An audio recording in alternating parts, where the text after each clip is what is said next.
అలాగే ఈ యొక్క వైకాపా నాయకులు ఎక్కడ పడితే అక్కడ ల్యాండ్ స్కామ్లు, శాండ్ స్కామ్లు, కోట్ల రూపాయలు దోచుకుంటున్నారు.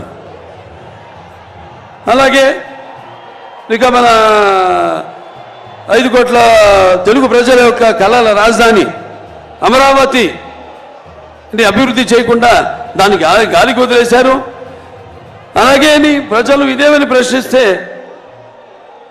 వాళ్ళని భయభ్రాంతులకు గురి చేసి వాళ్ళపై అక్రమ కేసులు పెడుతున్నారు. అలాగే మన అమరావతి రాజధాని కోసం భూమిని ఇచ్చిన రైతులు వాళ్ళు ఏదైనా ఉద్యమాలు చేస్తే లేకపోతే చట్టాన్ని ఆదుకుంటే వాళ్ళని అడ్డుకుంటున్నారు. వాళ్ళు ఈ యొక్క ఉద్యమాన్ని కొనసాగకుండా వాళ్ళపై అక్రమ కేసులు పెట్టడం, వాళ్ళని కూడా అరెస్ట్ చేయడం జరుగుతుంది. ఇవాళ మనం చూస్తున్నాం అన్ని రంగాల్లో మనం వెనకబడిపోయాం. పరిశ్రమలు రావట్లేదు, యువతకు ఉపాధి లేదు. మరి ఈరోజు మనం ఆనాడు పొదుపు సంఘాలు ఏదైతే చంద్రబాబు నాయుడు గారు ప్రారంభించారో, మన ఆశా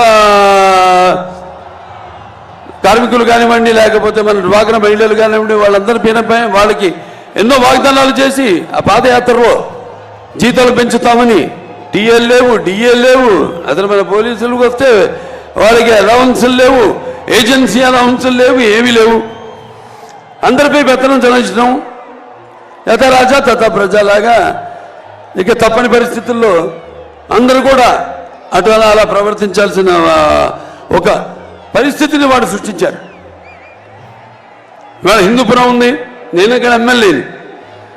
అక్కడ మేము ఒక ప్రభుత్వ ఆసుపత్రిని బ్రహ్మాండంగా కార్పొరేట్ లెవెల్లో దాన్ని అభివృద్ధి చేయడం జరిగింది. మరి ఈనాడు చూస్తే కుక్కలు, పందులు ఇవన్నీ తిరుగుతున్నాయి లోపల. డయాలసిస్ యూనిట్స్ పెట్టాం, 12 డయాలసిస్ యూనిట్స్. ఇవాళ అభివృద్ధి పనులను కూడా మేమే చేసుకోవాల్సి వస్తాను. నేను, మా నాయకులు అయితేనేమి, మా కార్యకర్తలు అయితేనేమి. అక్కడ రోడ్ల నుంచి కూడా వీళ్ళు ఒక్క రోడ్డు వేసిన పాపానికి పోలేదు, ఒక్క లింక్ రోడ్డు వేసిన పాపానికి పోలా, ఒక్క గొయ్యి కూడా మడితో పూడ్చిన పాపానికి పోలేదు.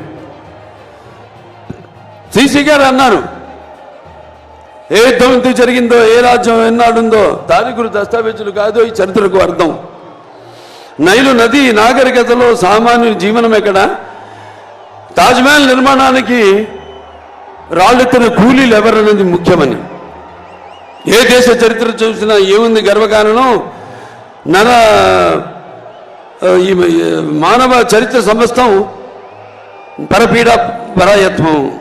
ఏ దేశ చరిత్ర చేసినా ఏముంది? మా ఒక బానిసలుగా చేయడం ప్రజల్ని, అలాగే నరాంతకులు చరిత్రలో ప్రసిద్ధిగాంచడం అని.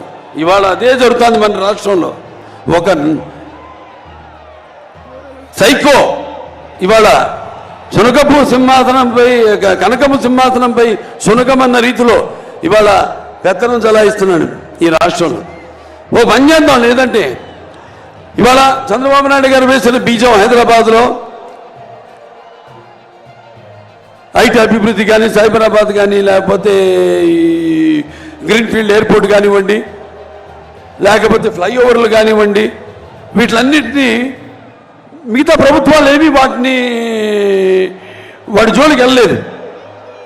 అభివృద్ధి పదం, అభివృద్ధి అనేది జరుగుతూ ఉంటుంది.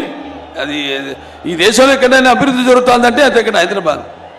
ఆ తర్వాత మన జగన్ని అక్కడికి ఒకసారి పంపిస్తే, ఓ ముఖ్యమంత్రిని వాడు చేస్తే విధ్వంసం, కష్టం, నష్టం అనేది ఎలా ఉంటుందో ఒకసారి తెలుస్తుందని మీ అందరికీ తెలియజేసుకుంటున్నాను. అక్కడే రాకముందే సరిహద్దుల్లోనే కాల్చిపారు దొబ్బుతారు.